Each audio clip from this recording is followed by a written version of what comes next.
atateka. Amen, anaipa chiambi. Anabala Yesu mwanae hayo, wachokera moyo weni. Yesu alindi chifundo, timpamvu zosata. Mwaiye mulichonadi, ndipo mwaiye muli moyo wa Mulungu. Yesu anabadwa kamoti, oga mwana wa Mulungu. Kuntawi za chawi, anazotegwa ufumu na ulemelero. Mwaiye zonse zinapangidwa, mwaiye zonse zimaima. Anabadwa nsoku Betelehemu, monga mwana wa muntu. Kukala Adamu wachiwiri, kuti ife tikalengedwa mwanzo pano. Mwaiye pachiambi mau anali, mau anali ndi Mulungu. Mau anali Mulungu, ndipo anakwera kukhala muthupi. Ulemerero wake tinaona, monga wa mwana wa Tate. Chisomo cha Mulungu chinadziwika mwa Yesu Kristu.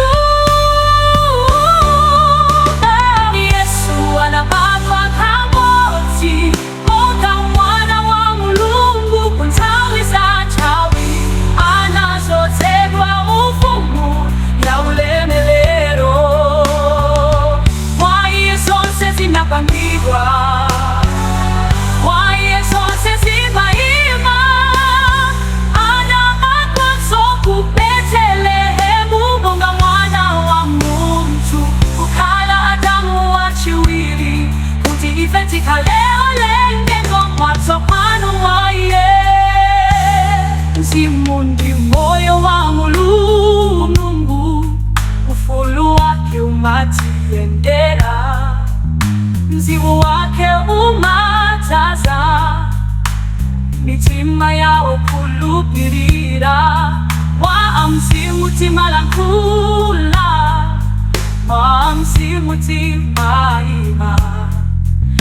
Mwa mzimu Kristu amakhala, mwa ife okulupirira. Kamoti, monga mwana wa Mulungu. Kuntawi za chawi, anazotegwa ufumu ya ulemelero. Mwaiye zonse zinapangidwa, mwaiye zonse zimaima.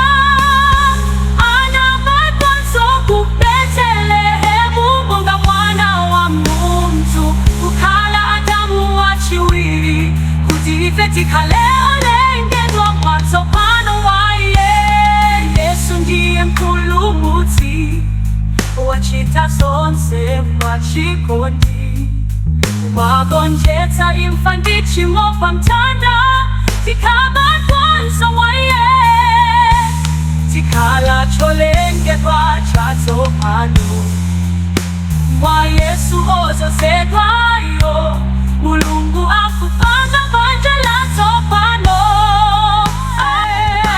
Kamoti, monga mwana wa Mulungu. Kuntawi za chawi, anazotegwa ufumu ya ulemelero. Mwaiye zonse zinapangidwa, mwaiye zonse zimaima. Anabadwa nsoku Betelehemu, monga mwana wa muntu. Kukala Adamu wachiwiri, kuti ife tikalengedwa mwanzo.